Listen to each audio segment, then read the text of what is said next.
right, congratulations team on making it to the next week. We have gone through protein, water, fiber, and we're actually starting to get into some of our nutritional habits, if you will. A few things that were going to help aid us to get to where we want to go and our goals. So this week we're going to look at sleep. Sleep's going to be a big one. I'm pretty sure I don't need to tell you how important sleep is. So instead of me just harping on about how much you should sleep and all that kind of thing, we're just going to go through some basics. Again, I like to keep this program nice and simple. Absolute goat of sleep information, Andrew Huberman, has put out hours upon hours and hours of podcasts on this. I'm just going to go through some basic stuff, not super detailed, what's going to be more relevant to us, going through some big picture stuff. So let's begin with our first and foremost, how much sleep should we get? Typically, we should be looking at somewhere around the 7 to 9 hours of sleep. That is quality sleep. Too interrupted sleep makes it a bit harder. Obviously, I know some of us might have children or work night shifts, and there's only so much we can do about that. I'll link a podcast about where we can go. Everyone's going to vary depending on your individual needs, but I dare say most of us don't sleep enough. If you wake up to an alarm clock, you probably need more sleep. Quality obviously matters as much as quantity as well, so they're both equally as important, but we'll start with our quality as well. So as you can see, waking up with the alarm clock, if you're feeling tired throughout the day, or you rely on caffeine, or your mood's a bit thrown out, then maybe you need more sleep. Now, some things to focus on with our sleep quality, and that is following the light cycle of nature. When the sun is up, you are up. When the sun is down, you are down. Obviously, this doesn't work perfectly with modern lifestyle, but we want to try and mimic it as close as we can in that position. Also, having a good sleep environment is very useful. A cool, dark, and quiet bedroom is always going to be more beneficial than a loud, warm, and noisy one. So if you can modulate those type of things, make your bedroom quiet, dark, and cool, not too hot. In terms of how cold, it would depend on the people, but somewhere between 16 and 18 degrees is typically the place to go. And then a big one that's actually quite hard, even for myself, but for a lot of people, is the consistency part. You want to try and go to sleep and wake up the same time every day. I have, in the last few months, set my clock alarm to always be up at 5:15, even if I'm not working in that morning.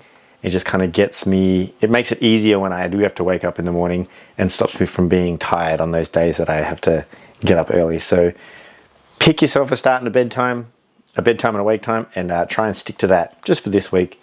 The same one, 7 days, or even into the future. We'll just go 3 things that we can do to benefit getting to sleep at night. So if you have trouble getting to sleep latency it's called, here's some tips and tricks. So thing number 1 is wind down our light exposure approximately 2 to 3 hours before bed. Try and dim the lights, avoid bright screens, watch the sunset might be a nice one, things like that, to sort of switch your body into telling you that you're about to go to sleep. Again, with temperature, try and get your body temperature down as well. Avoid things like excessive high intensity exercise right late at night time, but gentle moving and stretching to kind of helps you relax will be useful. Some little tips there that I like to do is sometimes I will actually lay in bed with no sheets on to try and cool down a bit first, and then I'll get under my blanket. I usually fall asleep pretty fast, so little trick there for you that I won't put in the email, so special one for the video if you watch the video. And then obviously things to try and turn your brain off are going to be very useful. Many things you can do here, light reading, breathing exercises, journaling. Andrew Huberman loves the NSDR. I would try and avoid things that make you worry about things in the future. So if you've got anything, just write it down, set it for tomorrow. The sun will always rise the next day. Find a little thing for you to work on towards. Now, in the morning, a sleep routine is just as nighttime it is the morning. So in the morning, if we can, wake up, get some light in your eyeballs, go outside's the best, ideally not through glass or sunglasses. If you can, just a couple minutes will be better than 0 minutes. 10 minutes is going to be really good. Same with the timing again, can't stress this enough. Try and go to sleep and wake up at roughly the same time each day. If for whatever reason you need to get up and the sun's not up, turn on as many bright lights as you can. Have some discipline with your morning routine and snoozing. If you do set an alarm, the alarm goes off, get up and do your thing. It's a much better signal to the body to be up when you're up and not just in and out of sleep and wake cycles in the morning. That generally makes you actually feel worse. So set the alarm, get up. I always like to just set one alarm, because then if I know I sleep through it, then I'm really, I've screwed myself over. The biggest pitfalls is kind of repeating what I've said here, but irregular lighting patterns. So typically it's found between 11 and 4 a.m. If you're staring at bright lights. It's particularly harmful to your sleep cycles. Try and get to bed before them and don't play on your phones in the middle of the night. Not much I can say about that. Just take some discipline. Think of this as your week to do that. Obviously, again, the not sleeping with a schedule is going to be a poor idea. So try and maintain your schedule.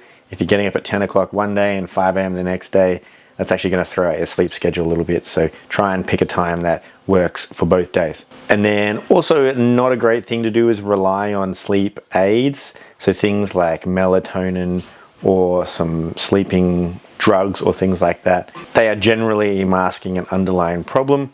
Although I'll never tell you if you've been prescribed these, then that's, talk to your doctor about this, but just know that that's probably a sign of something bigger that you may need to have a look at. Now, what does this all mean for us with all that information?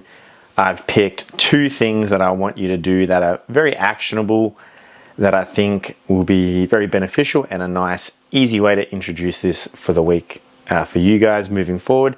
Obviously, you can pick as many of these as you like, but I think the first 2 will be the light aspect. So in the morning, you can see I've got a thing here, get a couple minutes of light upon waking, and then in the evening, see if you can catch the sunset as well. So light in the morning, catch the sunset at night time.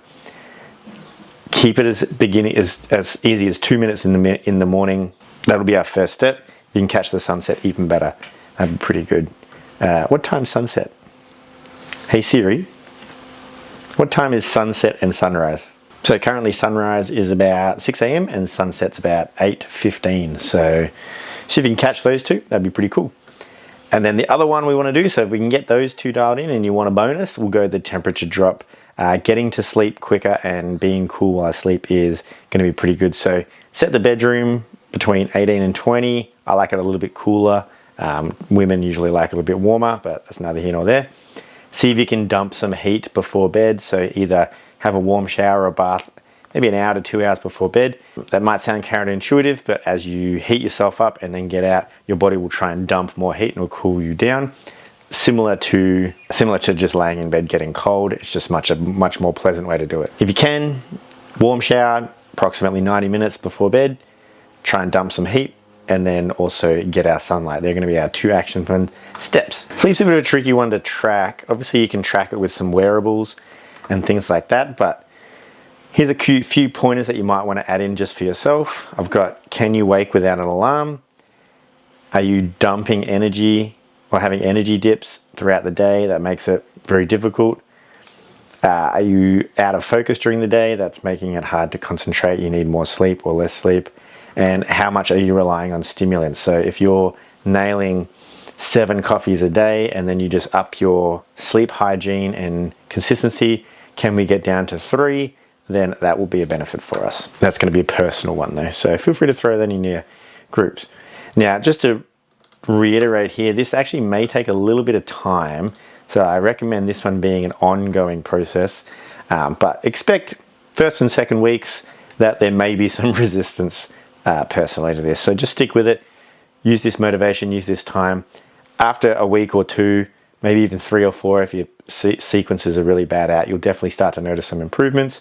And then second month, you'll be a natural. And then third month should be second nature to you. So get that first hurdle, that first friction, the limbic friction, as Huberman likes to call it, over and done with, and then we'll go from there. So that's going to be our task for this week, is to just attack some sleep habits.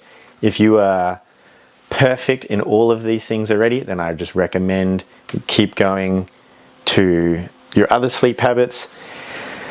Your other habits that we want to look towards. So I got our protein, our water, our fiber, and our goals. I hope you're still have your goal in mind. If at any time during this you're thinking, I'm kind of struggling or whatever, there's a few things going on here where I'm like, I've kind of lost some motivation, or I want to, throw in the towel or anything like that, then I highly recommend just go back to week 1. What is the goal? How will you feel at the end if you make it? How will you feel if you don't make it? Okay, always come back to that. That's number 1. Why we spent so long on it. Cool. Let me know if you got any questions. Talk to you soon.